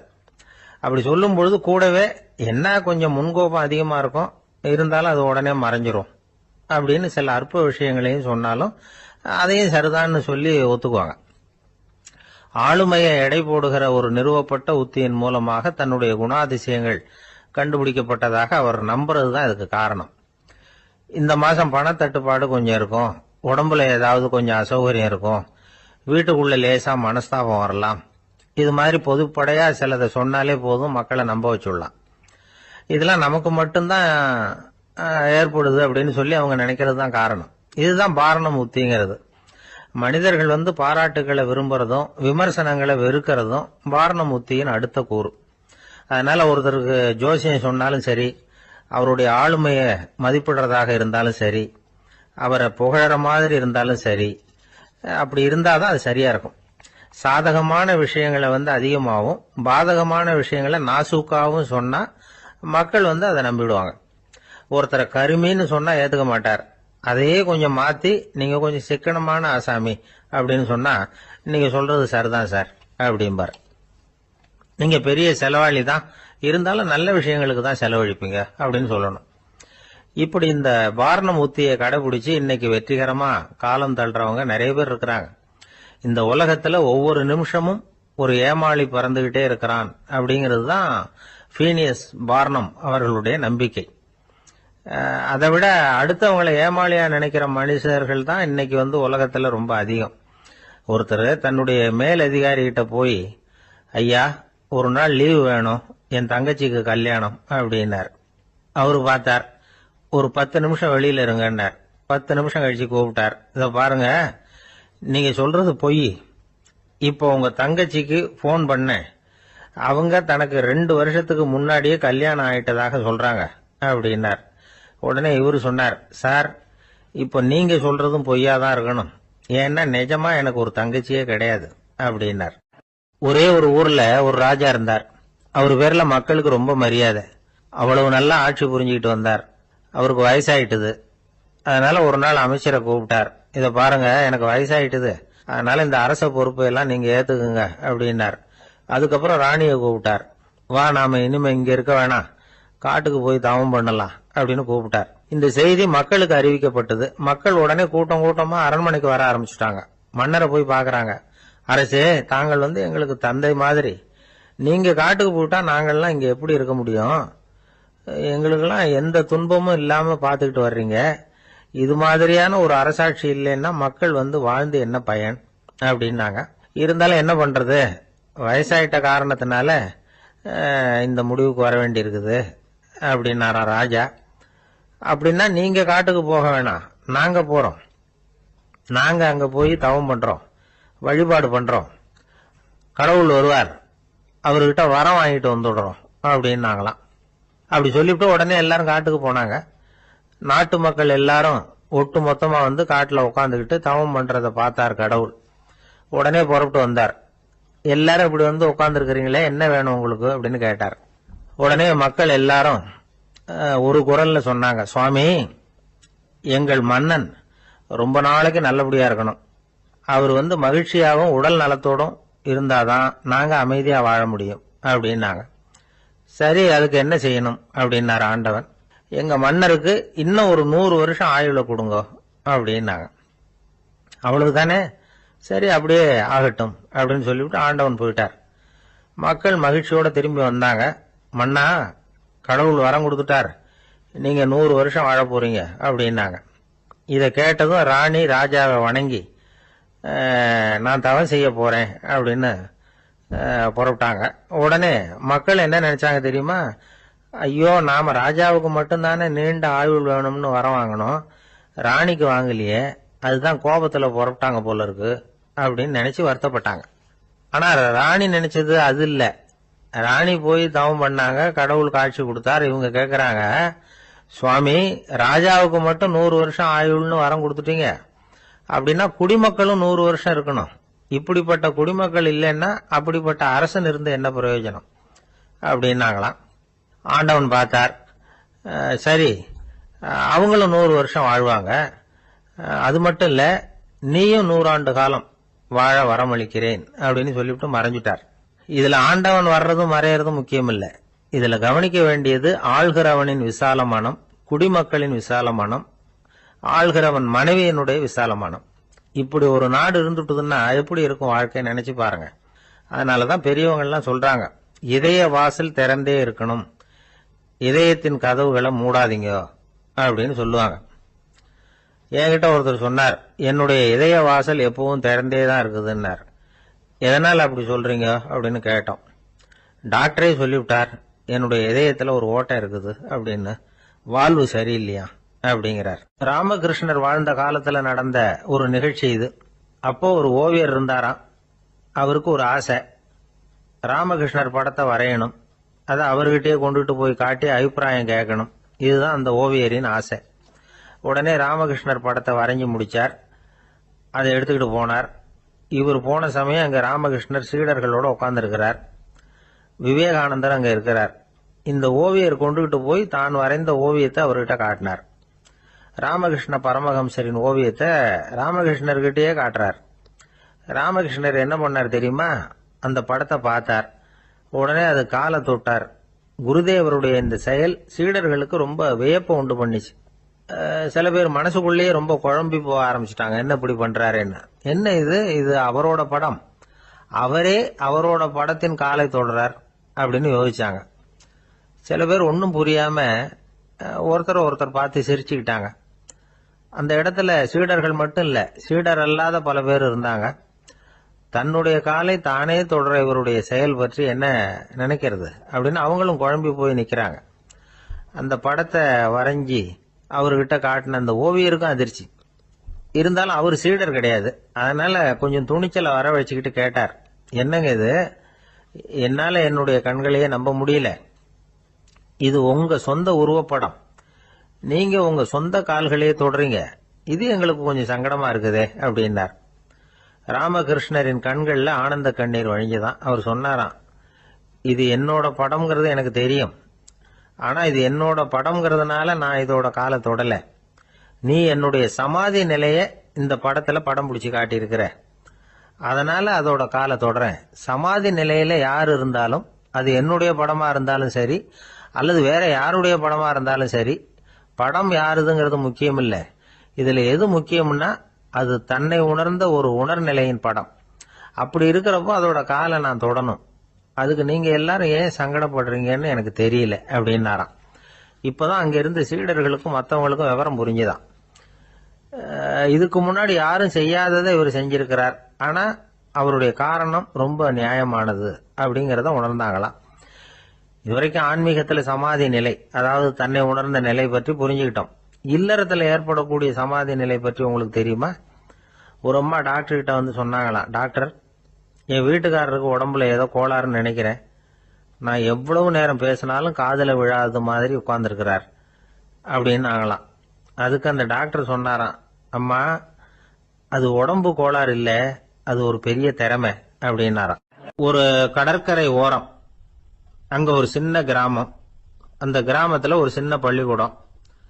கடற்கரை ஓரத்துல உள்ள ஒரு விடுதியில ஓய்வுக்காக ஒருத்தர் வந்து தங்கி இருக்கிறார். பள்ளிக்கூடத்துல ஏதோ விழா நடக்கிறது மாதிரி தெரிஞ்சது. உடனே அவர் அந்த பக்கமா வந்தார். இங்க என்ன நடக்குதுன்னு விசாரிச்சார். பள்ளி ஆண்டு விழா நடக்குதுன்னாங்க. உடனே போனார். கண்காட்சி ஒன்று வச்சிருந்தாங்க. உள்ள போய் பார்த்தார். பள்ளிக்கூடத்தில் படிக்கிற மாணவர்களே சொந்தமா தயார் பண்ண பொருள்களை காட்சிக்கு வச்சிருக்கிறாங்க. அந்த ஊர் மக்கள்லாம் அதை கூட்டம் கூட்டமா போய் பார்த்துக்கிட்டு இருக்கிறாங்க. இவரும் ஆர்வமா அதையெல்லாம் பார்த்துக்கிட்டே போறார். ஒரு இடத்துல ஒரு சின்ன ரயில் செஞ்சு வச்சிருந்தாங்க, மாணவர்களே தயார் பண்ணது. மின்சாரத்தால் அது ஓடுறது மாதிரி பண்ணி வச்சிருந்தாங்க. அதுல ஒரு சின்ன பொத்தான் இருக்கும். அது அமுக்குனா ரயில் ஓடும், சுத்தி சுத்தி வரும். மாணவர்கள் எதிரில் நின்று அதுக்கு விளக்கம் கொடுத்துக்கிட்டு இருக்கிறாங்க. இவரு அதை கவனிச்சார். ரயில் ஓடுறத பார்த்தார். அங்க நின்றுகிட்டு இருந்த மாணவர்கள் கிட்ட விளையாட்டா கேட்டார், ஏப்பா, இந்த ரயில் எதனால ஓடுது அப்படின்னு கேட்டார். இவரு, சக்தியினால ஓடுது அப்படின்னாங்க மாணவர்கள். அது என்ன சக்தின்னு கேட்டார். அதுக்கு பேரு மின்சாரம் அப்படின்னாங்க. சரி, நீங்க மின்சாரத்தை பார்த்துருக்கிறீங்களா அப்படின்னார். நாங்க பார்த்தது இல்லைங்க, ஆனா இதை செய்யறதுக்கு எங்களுக்கு உதவி பண்ண ஆசிரியர் ஒரு பட்டதாரி, ஒரு கால் அவர் பார்த்துருக்கலாம் அப்படின்னாங்க. அவர் எங்க இருக்காருன்னு கேட்டார். இதோ அழைச்சிட்டு வர்றோம்னு ஓடினாங்க. அவர் அழைச்சிட்டு வந்தாங்க. அவர்கிட்ட ஒரு பெரியவர் கேட்டார், மின்சாரத்தை நீங்க பார்த்துருக்கிறீங்களா அப்படின்னு. மின்சாரத்தை பார்க்கறதாவது நான் பார்த்ததே இல்லை. நான் பார்த்தது அது செயல்படுற விதத்தை தான். அது விளக்க வந்து எரிய வைக்குது, ரயில ஓட வைக்குது, இது மாதிரி எத்தனையோ எந்திரங்களை வந்து செயல்பட வைக்குது. ஆனா உண்மையிலேயே அது என்னன்னு எனக்கு தெரியாது. ஒருவேளை இந்த பள்ளிக்கூடத்து தலைமை ஆசிரியருக்கு தெரிஞ்சிருக்கலாம், ஏன்னா அவர் ஒரு மேல்நிலை பட்டதாரி அப்படின்னாராம் அவரு. சரின்னு போய் தலைமை ஆசிரியரை கூப்பிட்டுக்கிட்டு வந்தாங்க. அவர்கிட்டயும் இதே கேள்வி கேட்டாராம் அவரு. மன்னிக்கணும், இந்த கேள்வி இதுவரைக்கும் யாரும் என்கிட்ட கேட்டதில்ல. சக்தியை யாரும் பார்க்க முடியாது, ஆனா அது செயல்படும் விதத்தை தான் பார்க்க முடியும் அப்படின்னாராம் அவரு. இப்போ இதுவரைக்கும் கேட்டுக்கிட்டு இருந்த பெரியவர் சிரிச்சார். சிரிச்சுட்டு சொன்னாராம், சரி, அதுக்காக ஒன்றும் கவலைப்படாதீங்க, என்னுடைய பெயர் தாமஸ் ஆல்வா எடிசன் அப்படின்னாராம். இதை கேட்டதும் அங்க இருந்தவங்களுக்கெல்லாம் அதிர்ச்சி, ஆச்சரியம். என்னது, நீங்க தானா எடிசன்? நீங்க எவ்வளவு மின்சார கருவிகளை உண்டாக்கி இருக்கிறீங்க, நீங்களா இந்த கேள்வியை கேட்டது அப்படின்னாங்களாம். ஆமா, நான் தான் கேட்கிறேன், ஏன்னா நானே மின்சாரத்தை பார்த்தது கிடையாது அப்படின்னாராம் அவரு. அன்புங்கிறது இப்படிப்பட்டதுதாங்கிறார் ஓஷோ. அன்புங்கிறது நம்ம உடற்கூறு அமைப்புல இல்ல, அது நம்ம உடம்புல உள்ள சுத்த சக்தியின் வெளிப்பாடு. அதை உணரத்தான் முடியுமே தவிர பார்க்க முடியாது. அன்பே உன்னை வந்து நான் என் இருதயத்துல வச்சிருக்கிறேன் அப்படின்னு எல்லாம் சொல்லுவான். இதெல்லாம் சும்மா. இது வந்து டாக்டர்கள் சொல்ற இருதயம் கிடையாது. அது வந்து ரத்தத்தை தள்ளுகிற ஒரு கருவி, அவ்வளவுதான். ஞானிகள் சொல்லுகிற இதயம் வேற, அது கண்ணுக்கு புலப்படாத ஒரு சக்தி. என்னுடைய இதயம் ரொம்ப விசாலமானது சார் அப்படின்னார் ஒருத்தர். அப்படிங்களான்னு ரொம்ப மரியாதையா, ஆமாங்க, டாக்டர் அப்படிதான் சொல்றார், கொஞ்சம் வீங்கி போய் பெருசா இருக்குதான் அப்படின்னார். ஒரு அரசன், அவனுக்கு வயசாயிட்டுது. அதனாலேயே இந்த கவலை, பயம் எல்லாமும் அதிகமாயிட்டுது. மரண பயம், ராத்திரியில சரியா தூங்க முடியல, இப்படி ஆயிட்டுது நிலைமை. அந்த அரசன் ஏற்கனவே எப்படின்னா போர்க்களங்கள்ல எத்தனையோ பேரை ஓட ஓட விரட்டி இருக்கிறான். இருந்தாலும் இப்ப அந்த துணிச்சல்லாம் எங்கேயோ போயிட்டுது. பேசாம படுத்திருக்கிறான். அப்படியே படுத்தாலும் தான் தூக்கம் வர மாட்டேங்குது. என்ன பண்ணலாம்னு யோசிச்சான் இந்த மன்னன். உடனே எல்லா அமைச்சர்களையும் கூப்பிட்டான். எனக்கு வந்து நிம்மதி இல்லை, எதை நினைச்சாலும் பயமா இருக்கு, எனக்கு ஒரு ஆலோசனை சொல்லுங்க அப்படின்னா. என்ன ஆலோசனை வேணும் அப்படின்னு சொல்லி கேட்டாங்க. எனக்கு ஒரு நெருக்கடியான சந்தர்ப்பம் ஏற்பட்டு போச்சுன்னு வச்சுக்கோங்க. அந்த நேரத்துல நீங்க யாருமே என் பக்கத்துல இல்ல ஆலோசனை சொல்றதுக்கு அப்படின்னா, அந்த சமயத்துல எனக்கு உபயோகப்படுற மாதிரி ஒரு வாசகம், பொன்மொழி ஏதாவது சொல்லுங்க, அத நான் என்னுடைய வைர மோதிரத்துக்கு அடியில பதிச்சு வச்சுக்கிறேன் அப்படின்னார். தேவைப்படுறப்ப உதவும் அப்படிங்கறதுனால. அவர் போட்டிருந்த மோதிரமும் அதுக்கு தகுந்த மாதிரியே திறந்து மூடுறது மாதிரி அமைஞ்சிருந்தது. ஏதாவது வாசகம் எழுதுனா உள்ற வச்சுக்கலாம், அதுக்கான வசதி அதுல இருந்தது. அமைச்சர்கள்லாம் யோசனை பண்ணாங்க, இது மாதிரி ராஜா கேட்கிறாரே என்ன வாசகம், அதாவது பொன்மொழி சொல்லலாம் அப்படின்னு எல்லாரும் யோசனை பண்ணாங்க. ஒருத்தருக்குமே சரியா தோணல, ஒரே குழப்பமா இருந்தது. ஏன்னா நெருக்கடியான சமயத்துல உபயோகப்படுறது மாதிரி ஒரு பொன்மொழி வேணும்னு சொல்லியிருக்கிறார். அப்படி இப்படி யோசிச்சு பார்த்தா ஒண்ணுமே தோணல. எல்லாரும் குழம்பிக்கிட்டு இருந்த நேரத்துல ஒரு பெரியவர் அந்த பக்கமா வந்தார். அவர் சொன்னார், நான் வேணும்னா அதுக்கு பொருத்தமா ஒரு வாக்கியம் சொல்றேன், ஆனா ஒரு நிபந்தனை. அதை யாரும் ரொம்ப ஆர்வம் காரணமா அவசரப்பட்டு படிச்சிடக்கூடாது. அதை ரகசியமா அந்த மோதிரத்துக்குள்ள எழுதி வச்சுக்கணும். எப்பவாவது இக்கட்ல மாட்டிக்கிற சமயத்துல மட்டும் வேற வழியே இல்லை அப்படிங்கிற நிலைமையில மட்டும்தான் அதை திறந்து பார்க்கணும். அப்படி நீங்க இருக்கிறதா இருந்தா நான் அதை சொல்றேன் அப்படின்னாரு அந்த பெரியவர். சரின்னு ஒத்துக்கிட்டாங்க எல்லாரும். அதே மாதிரி அவர் ஒரு வாக்கியத்தை சொன்னார். அவர் சொன்ன வாக்கியத்தை ரகசியமா மோதிரத்துக்குள்ள பதிச்சு மூடியாச்சு. ராஜா அதை விரல்ல மாட்டிக்கிட்டார். கொஞ்ச நாள் ஆச்சு. அந்த ராஜாவுக்கு ஒரு சோதனை வந்தது. என்ன சோதனைன்னா, அடுத்த நாட்டு மன்னன் படையெடுத்துக்கிட்டு வந்துட்டான். அவன் இவர்கிட்ட ஏற்கனவே தோத்து போனவன், ஒரு வெறியில வந்திருக்கிறான். தோற்று போனவன் மறுபடியும் சண்டைக்கு வந்தா எப்படி வருவானோ அப்படி வர்றான். ஒரு வெறியில வந்தா ஜெயிச்சுட்டான். என்னாச்சு இவரோட நிலைமைன்னா, நாட்டை இழந்துட்டார், எல்லாத்தையும் இழந்துட்டார். கடைசியா ஒரு அடிபட்ட குதிரையில ஏறி தப்பிச்சு போயிட்டார், வேற வழி இல்லைன்னு. பின்னாடி துரத்திக்கிட்டு வராங்க. இவர் ஒரு மலை உச்சிக்கு போயிட்டார், அதுக்கும் அப்பால போக முடியாது. ஏன்னா அந்த பக்கம் பயங்கர பள்ளம். உல்லாச பயணிகள் கண்டு கழிக்கிற இடம் அது. ஆனா இவருக்கு அது சாவு பயணத்தின் வாசல், திரும்பவும் முடியாது. அவ்வளவு குறுகிய பாதை அது, வேற வழியே இல்லை. இந்த நேரம் சூரிய ஒளி மோதிரத்துல பட்டு மின்னிச்சு. உடனே இவருக்கு ஞாபகம் வந்தது. மோதிரத்தை திறந்து படிக்கிறார். அதுல இருந்த வாசகம், இந்த நிலையும் மாறிவிடும், this too will pass away. அவருக்கு ஒரு தைரியம் வந்தது. பின்னாடி வந்தவங்களும் திசை மாறி வேற எங்கேயோ தேடி போயிட்டாங்க. அவங்க விரட்டிக்கிட்டு வரலன்னா இவ்வளவு அழகான ஒரு இடம் இருக்கிறதே எனக்கு தெரியாம போயிருக்குமேன்னு நினைச்சார். இவ்வளவு அழகை ரசிக்கிறதுக்காக ஒரு நாட்டையே கூட இழக்கலாம்னு தோணுச்சு அவருக்கு. அமைதியா அந்த அழகை ரசிச்சார். எதிரிகள்லாம் எங்கேயோ போயிட்டாங்க. மன்னர் நாடு திரும்பினார். மறுபடியும் படைகளை திரட்டினார். கொஞ்ச நாள்ல படை எடுத்துக்கிட்டு போனார். யாருகிட்ட தோத்து போனாரோ அவரையே வெற்றி கண்டு திரும்பி வர்றார். வரவேற்பு விழா பிரமாவப்படுது. ஆடல் பாடல் கோலாகலம். இதை பார்த்ததும் அந்த ராஜாவுக்கு தலகால புரியல. நம்மளை இனிமே யாராலையும் ஜெயிக்க முடியாதுன்னு நினைச்சார். அகம்பாவம் லேசா எட்டி பார்த்தது. இப்ப மறுபடியும் சூரிய ஒளிப்பட்டு மோதிரம் மின்னிச்சு. அதை திறந்து மறுபடியும் படிக்கிறார். இந்த நிலைமையும் மாறிவிடும், this too will pass away. அவ்வளவுதான். அவர் மனசு அடங்க ஆரம்பிச்சுட்டுது, ஆணவம் போயிட்டுது. இதுல இருந்து நாம தெரிஞ்சுக்க வேண்டியது என்னன்னா, எந்த சூழ்நிலையிலையும் நாம கவலைப்பட வேண்டியதில்லை. ஏன்னா இங்க எதுவுமே நிரந்தரம் இல்லை. அந்த ராஜா மாதிரியே நம்ம ஆளு ஒருத்தன் ஒரு மோதிரம் போட்டிருந்தான், அதுக்குள்ள அவன் எழுதி வச்சிருந்த வாசகம் எதுக்கும் கவலைப்படாதே அப்படிங்கிறது தான். ஒரு நாள் பயங்கரமான கவலையோட உட்காந்துருந்தான். பக்கத்துல இருந்தவங்க சொன்னாங்க, இது மாதிரி சந்தர்ப்பத்துலதான் நீ உன் மோதிரத்தை திறந்து பார்க்கணும்னாங்க. இவனுக்கு கவலையோட எரிச்சலும் சேர்ந்துகிட்டது. அது எப்படி முடியும், இப்ப திருட்டு போனது என்னோட அந்த மோதிரம் தானே அப்படின்னு சொல்லிவிட்டு தலையில கை வச்சுட்டு உட்காந்துட்டான். இப்படிலாம் சொல்றது உண்டு. இருந்தாலும் நாம எந்த சூழ்நிலையிலையும் கவலைப்பட வேண்டியதில்லை அப்படிங்கிற உண்மையை புரிஞ்சுக்கணும். அப்படி கவலைய வெல்றதுக்கான வழி தெரிஞ்சுட்டதுன்னா வாழ்க்கையில வெற்றி நிச்சயம். இந்த உலகத்துல எத்தனை வகையான மனிதர்கள் இருக்கிறாங்க, ஒவ்வொரு மனிதனுமே ஒவ்வொரு வகை அப்படிங்கிறாங்க விஞ்ஞானிகள். மனிதர்களை 3 வகையா பிரிக்கலாம் அப்படின்னு சொல்றாங்க மெய்ஞானிகள். இவங்களை பத்திலாம் ஏற்கனவே நாம பேசியிருக்கிறோம். இப்ப டாக்டர் எட்வர்டு பேட்ச் அப்படிங்கிற நிபுணர் என்ன சொல்றாரு தெரியுமா? மனிதர்களை 7 வகையா பிரிக்கலாம்ங்கிறார். மனிதர்களின் மனநிலை அடிப்படையில அவங்களை 7 விதமா வகைப்படுத்துறார் அவர். சரி, அது என்ன 7 வகை? முதல் வகை என்னன்னா, பயந்த குணம் உள்ளவங்க.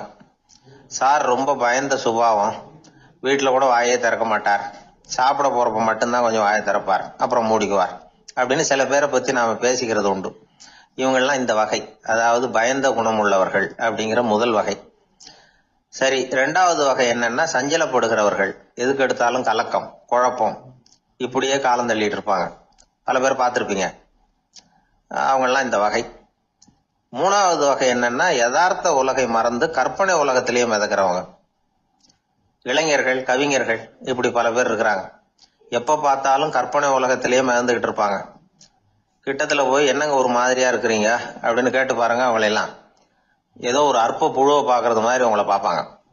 அதுவும் அந்த வானத்து நிலாவை பாருங்கள், அது என்னை வா வான்னு கூப்பிடுது, எனக்கு சீக்கிரத்துல ஒரு நாள் சிறகுகள் முளைக்கும், சிறகடித்து வானத்துல பறந்து போவேன், அந்த செல்ல நிலாவை கொஞ்சிவிட்டு வருவேன், இப்படி எல்லாம் பேசிட்டு இருப்பாங்க. கொஞ்சிறது அப்புறம் இருக்கட்டும், இப்ப கஞ்சிக்கு வழியே பாருப்பா அப்படின்னா அதை காதுல வாங்க மாட்டாங்க. நாம ஏதோ இந்த உலகத்தை அனுபவிக்க தெரியாதவர்கள் மாதிரி நம்மளை அவங்க கவனிப்பாங்க. இப்படி ஒரு ரகம். 4வது வகை மனிதர்கள் எப்படின்னா, இவங்க தனிமை உணர்வு மிக்கவர்கள். இவங்க மற்றவங்களோட இயல்பா நெருங்கி பழகிறது இல்ல, தான் உண்டு தன்னுடைய வேலை உண்டுன்னு இருந்துட்டு போறவங்க. அடுத்த வீட்டுல இருக்கிறவர் யார் அப்படின்னு கேட்டா கூட அடுத்த வீடுன்னு ஒண்ணு இருக்கா அப்படிங்கறது மாதிரி நம்ம முகத்தை பார்ப்பாங்க. அவங்க கிட்ட மேற்கொண்டு நாம என்னத்தை பேச முடியும்? இப்படி ஒரு வகை. 5வது வகை மனிதர்கள் எப்படின்னா, இவங்க மத்தவங்க செல்வாக்குக்கு உட்பட மறுப்பவர்கள். அடுத்தவங்களோட செல்வாக்குக்கு இவங்க ஆட்படுறதில்ல. நான் யார் தெரியுமான்னு கேட்டா அதை தெரிஞ்சுட்டு எனக்கு என்ன ஆக போகுதும்பாங்க. இவங்கெல்லாம் அந்த ரகம். 6வது வகை மனிதர்கள் எப்பவும் எதுலையும் பற்று இல்லாம இருக்கிறவங்க. இது ஒரு துறவு மனப்பான்மை. இயல்பாவே சில பேர் இப்படி உண்டு, அவங்களுக்கு எதுலயும் ஒரு ஈடுபாடு இருக்காது. அப்படிப்பட்டவங்க எல்லாம் 6வது வகை. 7வது வகை மனிதர்கள் மற்றவங்க கவலைய தன்னுடையதா ஆக்கிக்கிட்டு கவலைப்படுறவங்க. இவங்கெல்லாம் மகாத்மாக்கள். தாம் வேறு அடுத்தவங்க வேறு அப்படிங்கிற எண்ணம் இவங்களுக்கு வர்றதில்லை. அதனால அடுத்தவங்களுக்கு ஒரு துன்பம் வந்ததுன்னா இவங்களால சும்மா இருக்க முடியறதில்லை. ஆக கூடி இப்படி 7 விதமான மனிதர்களை அடையாளம் காட்டுறார் அந்த நிபுணர். இதுல நாம எந்த வகையில வர்றோம் அப்படிங்கறத நாம தான் அடையாளம் கண்டுபிடிக்கணும். எனக்கு தெரிஞ்ச ஒரு மனிதர் உண்டு. அவர் ஒரு வித்தியாசமான வகை. எதையும் நடைமுறை சாத்தியமா சிந்திக்கிறவர். எப்பவும் அடுத்தவங்களும் நல்லா இருக்கணும், நாமும் நல்லா இருக்கணும் அப்படின்னு ஆசைப்படுறவர். அவருக்கு ஒரு சமயம் திடீர்னு உடம்பு சுகம் இல்லாம போயிட்டுது. டாக்டர் கிட்ட போனார், பணம் கொடுத்தார், வைத்தியம் பார்த்துக்கிட்டார். அவர் எழுதி கொடுத்த மருந்து சீட்டை வாங்கினார். ஒரு மருந்து கடைக்கு போனார், பணம் கொடுத்தார், மருந்து வாங்கினார். அதை எடுத்துட்டு வீட்டுக்கு வந்தார். அதுக்கப்புறம் அந்த மருந்து அவர் சாப்பிடணும்ல, சாப்பிடவே இல்லை, அப்படியே சும்மா வச்சுட்டார். அவரை பார்த்து கேட்டேன், ஏன் சார் இப்படி பண்றீங்க, வீண் செலவு தானே இது, நீங்க ஏன் டாக்டர் கிட்ட போய் பணம் செலவு பண்ணுனீங்கன்னு கேட்டேன். அவர் சொன்னாரு, டாக்டர் வாழணும் இல்லையா, அதனாலதான் அப்படின்னார். சரி, அப்புறம் ஏன் மருந்து வாங்கினீங்க அப்படின்னு கேட்டேன். மருந்து கடைக்காரர் வாழணும் இல்லையா, அதனாலதான் அப்படின்னார். சரி, அப்புறம் ஏன் வாங்கின மருந்து சாப்பிடாம வச்சுட்டீங்க அப்படின்னதுக்கு, நான் வாழணும் இல்லையா அதனாலதான் அப்படின்னார். இவர் வாழ்க்கையை புரிஞ்சுக்கிட்டவர். இப்படி வாழ்க்கையை புரிந்து கொண்டு வாழ தெரிஞ்சுக்கணும். எந்த வகை மனிதர் நாம் அப்படிங்கறத புரிஞ்சுக்கிட்டு வாழ்ந்தோம்னா வாழ்க்கையில வெற்றி நிச்சயம். குடும்பத்துல ஒருத்தர் அனுசரிப்பு தன்மைங்கிறது ரொம்ப அவசியம். கணவன் மனைவின்னா அனுசரிச்சு போகணும்னு சொல்லுவாங்க. அதாவது ஒரு கணவன், அதுக்காக தான் அந்த காலத்துல எல்லாம் ஒரு வீட்டுக்கு மாப்பிள்ளை தேடுறதுங்கிறது ஒரு பெரிய குடும்பத்தை நிர்வகிக்கிற அளவுக்கு ஒரு கணவனா வரக்கூடிய எப்படி இருக்கணும் அப்படின்னா, அந்த காலத்துல புலி வேட்டைக்கு போகணும்.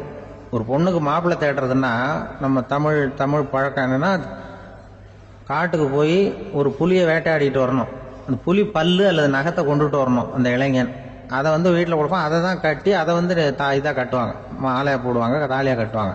அதாவது வீரம் இருக்கா பையனுக்குன்னு பார்ப்பாங்க. ஒரு பொண்ணு வேணும்னா நீ முதல்ல வீட்டுக்கு பொண்ணு கேட்க போகக்கூடாது, காட்டுக்கு போகணும், போய் புலியை கொண்டு வா, அதுக்கப்புறம் தான் உனக்கு பொண்ணு அப்படின்னு சொல்லுவாங்க. இப்போலாம் ஏன் போறது இல்லைன்னா, இப்போலாம் ஒருத்தனை காட்டுக்கு போய் புலிப்பல் கொண்டு வரனா புலி தான் மாப்பிள்ளையா வரும். அதனாலதான் இப்போ போறது இல்லை யாரும் காட்டுக்கு. அப்போ பெண்களும் ரொம்ப வீரமா இருந்தாங்க. பெண்கள் மூலம் அந்த காலத்துல எப்படின்னா, முறத்தாலேயே புலியை துரத்துவாங்களாம். நம்ம பழைய பாட்டுல எல்லாம் பார்த்திருப்பீங்க. முறத்தால புலியை விரட்டினாங்கன்னு வரும் பழைய பாட்டு. அந்த அளவுக்கு பெண்களுக்கு வீரம். இப்போ கல்யாணம் ஆகி இந்த காலத்துல ஒரு கணவனை விரட்டிட்டு வந்தாங்களாம் முறத்தை எடுத்துக்கிட்டு. ஒரு மனைவி, அவன் பயந்துட்டு வெளில ஓடி வரான். பின்னாடி முறத்தை எடுத்துட்டு அந்த அம்மா ஓடி வருது. இவனை தனியா பிடிச்சி கொண்டு போய், என்னப்பா இந்த மனைவிட்டு இப்படி பயந்து ஓடி வரிய, முறத்தால துரத்துறா இப்படி வரிய அப்படின்னா, அவன் அப்படியே தடுமாறிக்கிட்டு, அதெல்லாம் ஒண்ணும் இல்லை, அவன் என்ன புலியா நினைக்கிறா, அப்படின்னு ஒரு பெருமையாக சொல்லிட்டானா. அந்த காலத்தில் புலியை தான் முறத்தால் விரட்டினாங்க, இப்போ புருஷனை விரட்டுறாங்க அப்படின்னு சொல்லி. அப்படி அந்த காலத்தில் வந்து கணவனுக்கு ஒரு குடும்பத்தை நிர்வகிக்கிற திறமை இருக்கா, உடல் வலிமை தான் முக்கியம். இப்போ கூட மதுரை பக்கத்தில் ஐயாவுக்கு தெரியும், அந்த இளவட்டக்கல்லுன்னு ஒரு ஊருக்கு ஊர் எல்லையில் கிடக்கும். ஊர் எல்லையில் ஒரு பெரிய கல் கிடக்கும். அந்த ஊருக்கு பொண்ணு கேட்க போகிறவங்க அந்த கல்லை தலைக்கு மேலே தூக்கி காட்டணும். அப்படியே தூக்கி தலைக்கு மேலே வசதி கீழே போடணும். அந்த வலு இருந்தால் தான் நீங்கள் அந்த ஊருக்குள்ளேயே போகலாம், பொண்ணு கேட்கறது போகலாம். இல்லைன்னா நீ திரும்பி போக வேண்டியதான். அந்த வலிமை இருக்கா மாப்பிள்ளைன்னு பார்க்குறாங்க. இளவட்டக்கல்லுன்னு பேர். அப்போ என்ன பண்ணாங்கன்னா, ஒரு 1000 வருஷத்துக்கு முன்னாடி அந்த கல்லை தலைக்கு மேலே தூக்கி கீழே போடுவாங்களாம். ஒரு 500 வருஷத்துக்கு முன்னாடி அப்படி கொஞ்சம் தூரம் இடுப்பு அளவுக்கு தூக்கி கீழே போட்டுக்கிட்டு இருந்திருக்கிறாங்க. அதுக்கப்புறம் ஒரு 100 வருஷத்துக்கு முன்னாடியெல்லாம் அப்படி முழங்கால அளவுக்கு அப்படி தூக்கி போட்டால் போகிறோம்னு வச்சுருந்தாங்களாம். இப்போ நான் அந்த ஊருக்கு என் கூட பழனிசாமின்னு ஒருத்தர் இருக்கார். அவர் போய், உனக்கு எப்படிப்பா இந்த ஊரில் கல்யாணம் ஆச்சு அப்படின்னா, இப்போலாம் நாங்கள் தொட்டு கும்பிட்டா போகிறோம், அதை அசைக்கிறது கூட இல்லை. அப்படி ஆகிட்டுது. ஒரு குடும்பத்தை கணவனாக வரப்போகிறவனுக்கான தகுதி அந்த காலத்தில் அப்படி இருந்துதான்.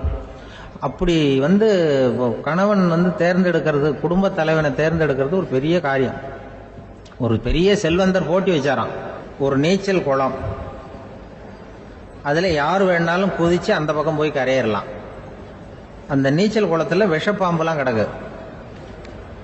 யார் துணிஞ்சி அந்த விஷப்பாம்பு இருக்கிற குளத்துல குதிச்சு அந்த பக்கம் போய் கரையேறானோ அவனுக்கு ஒரு 100 ஏக்கர் நிலம் கொடுப்பேன். அது வேண்டான்னா ஒரு 1000 ஆடு கொடுப்பேன். அதுவும் வேண்டான்னா என் பொண்ணை கொடுப்பேன் அப்படின்னு போட்டி வச்சார். அதான் மாப்பிள்ளையை தேர்ந்தெடுக்கிறதுக்கு அவர் ஒரு வழி, நீச்சல் குளத்தில் குதிச்சு கரையேறணும். இப்போ அந்த ஊரில் இருக்கிற இளைஞர்கள்லாம் வந்து பார்க்குறாங்க அந்த குளத்தில் குதிக்கணும்னு. ஆனால் குளத்தில் ஒரே விஷப்பாம்புலாம் கிடக்கு. இது என்ன பண்ணுறதுன்னு பார்த்தா யாருமே குதிக்கிறதுக்கு தைரியம் வரல. திடீர்னு ஒருத்தன் துணிஞ்சு குதிச்சான். படபடன்னு அடிச்சுட்டு போய் அந்த பக்கம் கரையேறிட்டான். கரையேறின உடனே பரவாயில்லையே ஒரு ஆள் வந்துட்டான்னு சொல்லி அவனை அந்த இளைஞனை போய் பிடிச்சிட்டு வந்தாங்க. அந்த பெரியவர் கேட்டார், ஏப்பா இவ்வளவு பெரிய விஷப்பாம்பெல்லாம் கிடக்கிற நீச்சல் குளத்தில் நீ துணிஞ்சு குதிச்சு கரையேறி இருக்கிற, உனக்கு என்ன 1000 ஏக்கர் நிலம் கொடுத்துறவா, 100 ஏக்கர் நிலம் கொடுக்கவா சொல்கிறபடி அப்படின்னா, வேண்டாம் சார்ன்றான். ஓஹோ அப்படின்னா ஒரு 1000 ஆடு வேணுமா உனக்கு அப்படின்னா, அதுவும் வேண்டாம் சார். ஓ அப்படின்னா என் பொண்ணு வேணுமா அப்படின்னா, அதுவும் வேண்டாம் சாருங்கிறான். அப்புறம் எதுக்குடா குதிச்சுன்ட்டு, என்ன உனக்கு என்ன தான் வேணும் அப்படின்னு கேட்டிருக்காரு. என்னை எவன் பிடிச்சி தள்ளி விட்டவன்னு தெரியணும் அப்படின்றான். அதுக்காக அவன் பார்த்துருக்கான். அப்படி இருந்தால் தான் துணிச்சல் வரும் இந்த காலத்தில். எதுக்கு இவ்வளவு சங்கடம்லாம் வச்சாங்கன்னா, ஒரு குடும்பத்துக்கு தலைவராக வர வேண்டிய ஒரு ஆள், கணவனாக இருக்க வேண்டியவனுக்கு துணிச்சல் இருக்கா, தைரியம் இருக்கா அப்படிங்கிறது பார்க்கறதுக்காக இப்படிப்பட்ட தேர்வு முறைகள்லாம் வச்சுருந்தாங்க அந்த காலத்துலலாம். இப்போலாம் கல்யாணம் பண்ணுறது ஆளுக்கு நேரில் பார்க்காமலே கூட கல்யாணம் நடக்குது இன்டர்நெட்டில். இப்போ சர்டிஃபிகேட் கேட்குறாங்க, நோய் நொடி இல்லாமல் இருக்காரா பார், காட்டுக்கெல்லாம் போக வேண்டாம், நேராக ஆஸ்பத்திரிக்கு போய் ஒரு சர்டிஃபிகேட் வாங்கிட்டு வா, உனக்கு ஒன்றும் வியாதி இல்லைன்னு ப்ரூவ் பண்ணு, அதுக்கப்புறம் பார்த்துக்கலாம், மற்றதை பேசுவோம் அப்படின்னு சொல்லி அப்படி இருக்குது நிலைமை.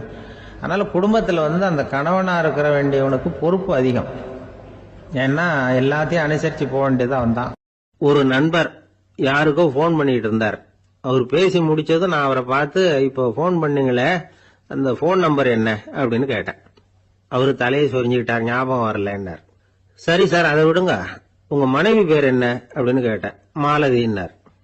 என்ன சார் இது வேடிக்கை, கொஞ்ச நேரத்துக்கு முன்னாடி பேசின ஃபோன் நம்பர் வந்து மறந்து போச்சு, எப்போ கல்யாணம் பண்ணிக்கிட்ட மனைவி பேர் மறக்கல, அதான் கரெக்டா சொல்லிவிட்டீங்களே அப்படின்னு கேட்டேன். அவரு என்ன ஒரு மாதிரியா பார்த்தார். அவரு அப்படி என்ன பார்த்ததுல ஒன்றும் தப்பு இல்லை, ஏன்னா நாம எல்லாருமே அப்படித்தானே, ஒரு குறிப்பிட்ட காரியத்துக்காக தொலைபேசியில ஒருத்தட்ட பேசுறோம், அதுக்கப்புறம் அந்த எண் வந்து நமக்கு அனாவசியம், அதனால மறந்துடுறோம். இதுக்கு பேர் தான் தற்காலிக ஞாபகம். ஆனா மனைவி பேரை வந்து மறந்துட முடியுமா? முடியாது. அது வந்து அவசியமான ஒண்ணு. அடிக்கடி அந்த பேரை வந்து உபயோகப்படுத்துறோம், அதனாலேயும் அது வந்து முக்கியங்கிறதுனாலேயும் அதை மறக்கிறது இல்லை. இதுக்கு பேரு நிரந்தர ஞாபகம். சரி, இந்த தற்காலிக ஞாபகம், நிரந்தர ஞாபகம், இது 2 ஞாபக அளவுகளையும் கட்டுப்படுத்துறது எது அப்படின்னா, மூளைக்குள்ள நடக்கிற மின்சார நடவடிக்கைகள் தான். தற்காலிக ஞாபகம் ஒரு மின்னல் மாதிரி தோன்றி மறையுது. நிரந்தர ஞாபகம் ஒரு படிவம் போல மூளையில படிஞ்சுடுது. ஒரு சம்பவத்தின் பல பிரதிகள் மூளையில பல்வேறு பகுதிகளிலேயும் படியறதுனால ஒன்னு மறைஞ்சாலும் மறந்தாலும் இன்னொன்னு மறையறதில்ல. இப்படிப்பட்ட நிலைமையில தான் இந்த தொண்டையில இருக்கு வாயில வரமாட்டேங்குது சார் அப்படிமா. ஒருத்தருக்கு எந்த துறையில ஆர்வமும் ஈடுபாடும் அதிகமோ அது சம்பந்தமான ஞாபக சக்தி அதிகமா இருக்கும். தொழிலை விரும்புகிற ஒரு டெலிபோன் ஆபரேட்டருக்கு எண்கள்லாம் நல்ல ஞாபகம் இருக்கும். அது மாதிரி கவிஞர்களுக்கு வார்த்தைகள் நல்ல ஞாபகத்தில் இருக்கும். இது ஒரு பக்கம் இருந்தாலும் ஒரு மூளை எண்களை விட எழுத்துக்களை விட படங்களை ரொம்ப சுலபமா ஞாபகத்துல வச்சுக்குது. புரிஞ்சுக்கிற தன்மை, அனுபவம், புத்தி கூர்மை இது கூடி குறையறத பொறுத்து ஞாபக சக்தியும் ஏறும் இறங்கும். இப்ப உதாரணத்துக்கு ஒரு பையனுக்கு படிச்சது எதுவும் ஞாபகத்துல இல்லைன்னா அவன் அதை சரியா புரிஞ்சுக்கலன்னு அர்த்தம். இந்த மறதிங்கிறது எந்த சமயத்துல ஒரு பிரச்சனை ஆகுது தெரியுமா? உங்களுக்கு வேண்டியப்பட்ட ஒருத்தரை ஞாயிற்றுக்கிழமை சாயந்தரம் சரியா 5 மணிக்கு கடற்கரைக்கு வர சொல்லிவிட்டு அந்த நேரத்தை மறந்துட்டா அது பரவாயில்ல, வர சொன்னதையே மறந்துட்டாதான் நிலைமை மோசம்னு அர்த்தம். இப்படி இருந்தா இது சிகிச்சை எடுத்துக்க வேண்டிய நிலைமைங்கிறத புரிஞ்சுக்கணும். ஆமா, இதுக்கும் மருந்து இருக்கு. ஆனா மூளை குறிப்பிட்ட அளவுக்கு கீழே இயங்குறப்போ இன்னொன்னு சொல்லுவாங்க, இந்த நியூரோ டிரான்ஸ்மிட்டர் அப்படின்னு சொல்லுவாங்க. அப்படிங்கிற மூளை ரசாயனம் ரொம்பவும் குறைஞ்சு போறப்போ மட்டும்தான் உபயோகப்படும். டாக்டர் என்ன சொல்றாங்க தெரியுமா?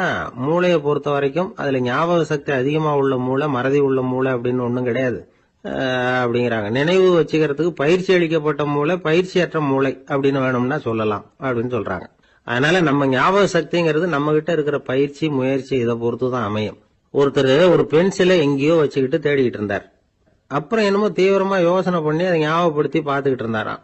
எதிரில் உட்கார்ந்து இருந்தவர் சொன்னார், பென்சிலை தானே தேடிட்டு இருக்கீங்க, அது உங்க வலது காதுல இருக்குது சார் அப்படின்னாராம் அவரு.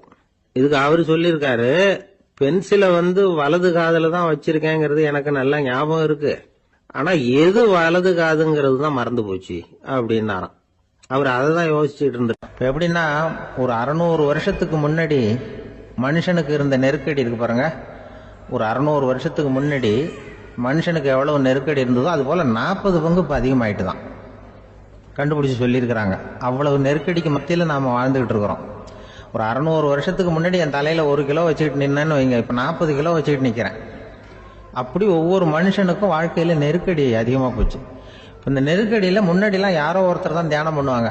தியானம்னா ஒருத்தர் 2 பேர் காட்டுக்கு போய் தியானம் பண்ணிட்டு இருப்பாங்க 600 வருஷத்துக்கு முன்னாடி. இப்ப வீட்டுக்கு வீடு தியானம் நடக்குது. ஏன்னா அந்த அளவுக்கு வாழ்க்கையில ஒரு நிம்மதி வேணும் அப்படின்னு சொல்லி பண்ணிட்டாங்க. அதுக்குதான் இயற்கை கொடுத்துருக்கிற ஒரு இயற்கையான வைத்தியம் தான் சிரிப்புங்கிறது. இதை பத்தி பெரியவங்க எல்லாம் இப்ப ஆராய்ச்சி பண்ணிட்டு இருக்கிறாங்க. சிரிப்புங்கிறது நாம பிறந்து ஒரு 6 மாசத்துல தான் முதல் தடவையா விவரமா சிரிக்க ஆரம்பிக்கிறோமா. நாம பிறந்து 6 மாசத்துக்கு, அதாவது முதல் தடவை சிரிக்க ஆரம்பிக்கிறது ஒரு 6வது வாரம், 1.5 மாசத்துல தான் குழந்தை விவரமா சிரிக்க ஆரம்பிக்குது. அப்புறம் அப்படியே சிரிக்க ஆரம்பிக்கணும். அதெல்லாம் இப்ப கணக்கு எடுத்திருக்கிறாங்க. ஒரு குழந்தை ஒரு நாளைக்கு 200 தடவை சிரிக்குதான் ஒரு குழந்தை. பெரியவங்க எல்லாம் 15 தடவை சிரிக்கிறாங்களாம்.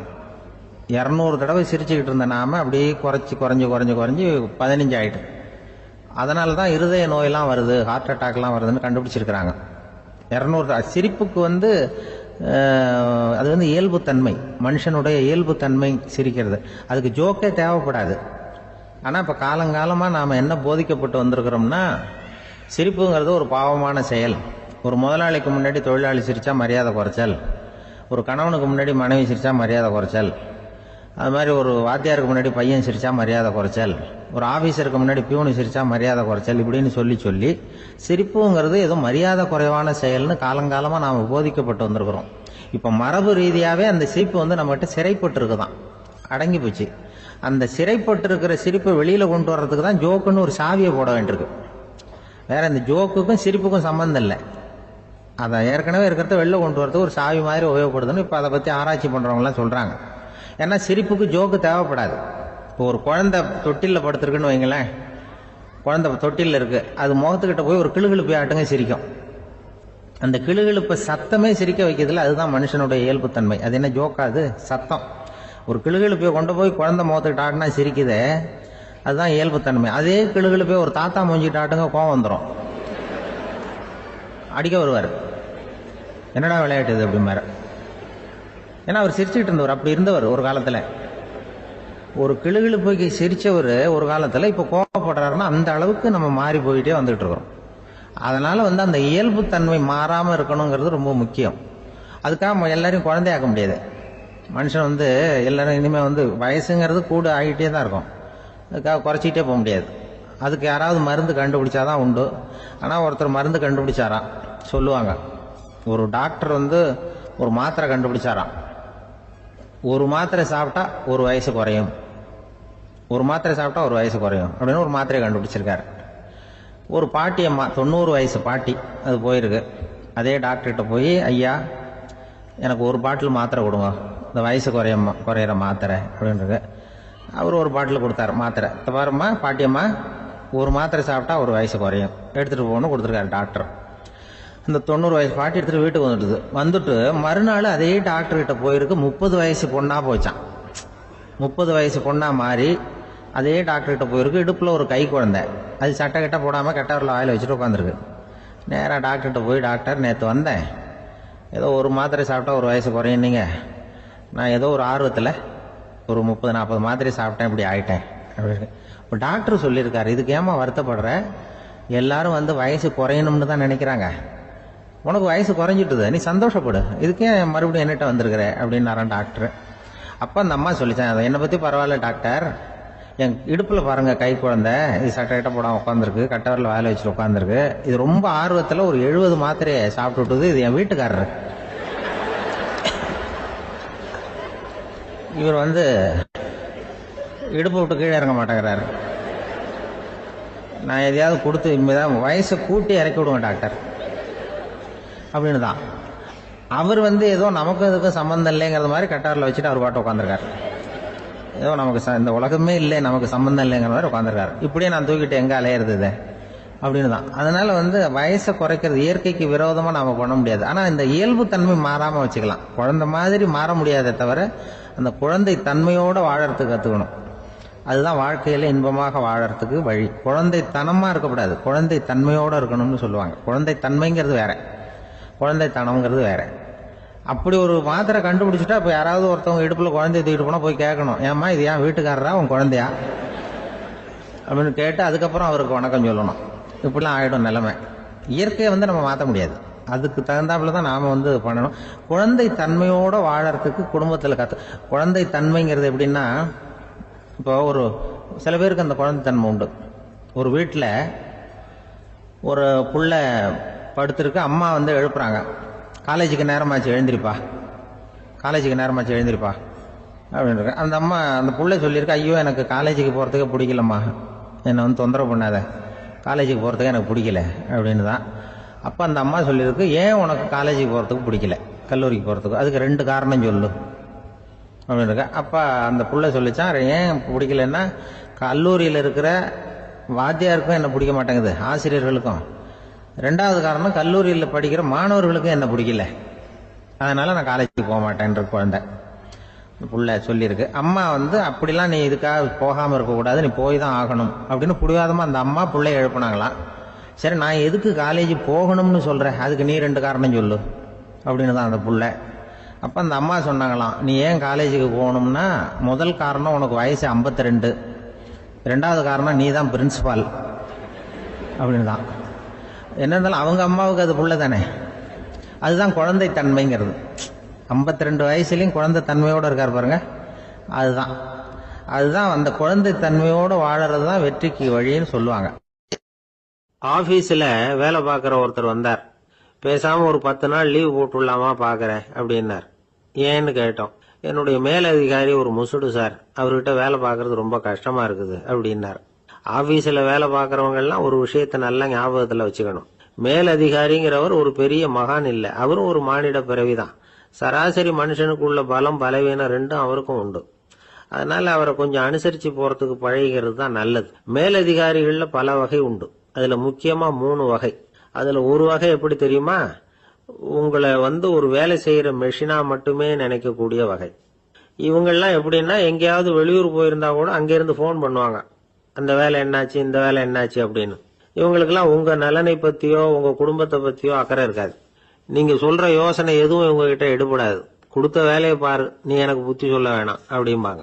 இவங்களை அனுசரிச்சு போறதுக்கு ஒரே வழி, இவங்க எதை சொன்னாலும் சரின்னு சொல்லிவிட்டு வேலையை கவனிக்க வேண்டியதுதான். இவங்க கிட்ட வேற எந்த கேள்வியும் கேட்டுக்கிட்டு இருக்கக்கூடாது. ஆமா சாமி போடுறது கௌரவ குறைச்சல் இல்ல, அது ஒரு அலுவலக சௌகரியம், அவ்வளவுதான். இன்னொரு வகையான மேலதிகாரிகள் எப்படி தெரியுமா, இவங்கெல்லாம் ஆபீஸ் வேலையை பத்தி அதிகமா கவலைப்பட்டுக்கிட்டு இருக்க மாட்டாங்க. தங்களுடைய சொந்த இமேஜ் பாதிக்கப்படக்கூடாதுங்கிறதுலயே கவனமா இருப்பாங்க. இவங்கெல்லாம் அடிக்கடி உங்க நலனை விசாரிப்பாங்க. அதே மாதிரி நீங்களும் அவரை விசாரிக்கணும்னு எதிர்பார்ப்பாங்க.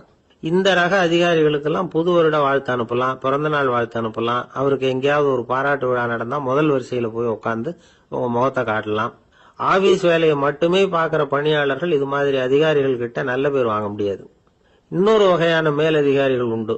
அவங்க எப்படின்னா ஆபீஸ் வேலையை பத்தியும் கவலைப்பட மாட்டாங்க, தனக்கு கீழே வேலை பார்க்கறவங்கள பத்தியும் கவலைப்பட மாட்டாங்க. எக்காரணம் கொண்டும் தன்னுடைய பொசிஷனுக்கு ஆபத்து வந்துடக்கூடாதுன்னு நினைக்கக்கூடியவங்க இவங்க.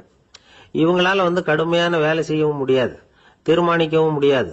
எந்த முடிவையும் எடுக்காம அப்படியே தள்ளி போட்டுக்கிட்டே போடுவாங்க எல்லாத்தையும். இதனால என்ன ஆகும்னா, இவருக்கு கீழே வேலை பார்க்கிற உங்களுக்கு பொறுப்பு அதிகமாயிடும். இவங்க கிட்ட போய் பிரச்சனையை மட்டும் சொல்லி பிரயோஜனம் இல்லை, அதுக்கான முடிவுகளை நீங்களே சொல்லணும். அப்பதான் இது மாதிரி அதிகாரிகள் கிட்ட நல்ல பேர் வாங்கலாம். அட்லீஸ்ட் கெட்ட பேர் வாங்காமலாவது காலம் தள்ளலாம். ஆபீஸ்ல வேலை பார்க்கறவங்க முக்கியமா சில விஷயங்களை ஞாபகத்துல வச்சுக்கணும். ஆபீஸ்ல நடக்கிற நல்லது கெட்டது எதுவா இருந்தாலும் உடனடியா மேலதிகாரி கிட்ட தெரிவிக்கிறது நல்லது. மூன்றாவது மனிதர் மூலமா அதை அவர் தெரிஞ்சுக்கிறது அவ்வளவு நல்லது இல்லை. எந்த மேல் அதிகாரியுமே தான் இந்த சர்பாஸ் செய்யப்படுறத விரும்புறதில்லை. அதனால அவருக்கு தெரியாம மேலிடத்துக்கு மணி எழுதி போடக்கூடாது. அப்படி எழுதி போடுறவங்க சில பேர் இருக்கிறாங்க. நீங்களும் உங்க மேலதிகாரியும் தொழில் ரீதியா ஒரே படிப்பு படிச்சவரா இருக்கலாம். அப்படி இருந்ததுன்னா அட்ஜஸ்ட் பண்ணி போறது கொஞ்சம் கஷ்டம்தான். இதை மனசுல வச்சுக்கிட்டு நடந்துக்கணும். உங்களுக்கும் அவருக்கும் அபிப்பிராய பேதமா, அது அவருக்கும் உங்களுக்கும் உள்ள தனிப்பட்ட பிரச்சனை. அதை விளம்பரப்படுத்திட்டு இருக்க கூடாது, அது அவருடைய கோபத்தை கிளறும். உங்க மேலதிகாரி உங்க கூட படிச்சவரா இருக்கலாம், அதுக்காக அவரை எல்லாருக்கும் முன்னாடி அடைய கிச்சாமி எப்படா இருக்க அப்படின்லாம் கேட்டுக்கிட்டு இருக்க கூடாது. பொதுவா யாரும் அதை விரும்புறதில்லை. இவ்வளவையும் உங்க மனசுல வச்சுக்கிட்டு கொஞ்சம் சாமர்த்தியமா நடந்துகிட்டீங்கன்னா ஆபீஸ் உங்களுக்கு அவஸ்தையா இருக்காது, ஆனந்தமா இருக்கும்.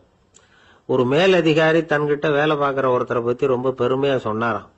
எங்க ஆபீஸ்ல எவ்வளவோ பேர் வேலை பார்க்கறாங்க, எல்லாரும் தினமும் ஏதாவது பிரச்சனைகளை சொல்லிட்டு இருப்பாங்க. ஆனா இவர் ஒருத்தர் மட்டும்தான் இது வரைக்கும் என்கிட்ட எந்த பிரச்சனையும் சொன்னதே இல்லை. அவர் பாட்டுக்கு வருவார், வேலை பார்ப்பார், போயிடுவார் அப்படின்னாராம். நான் உடனே அவ்வளவு பெருமைக்குரிய அந்த ஊழியரை பார்த்து கேட்டேன், ஏன்பா உன்னுடைய மேலதிகாரி கிட்ட நீ எந்த பிரச்சனையும் கொண்டுகிட்டு போறதே இல்லையாமே அப்படின்னு கேட்டேன்.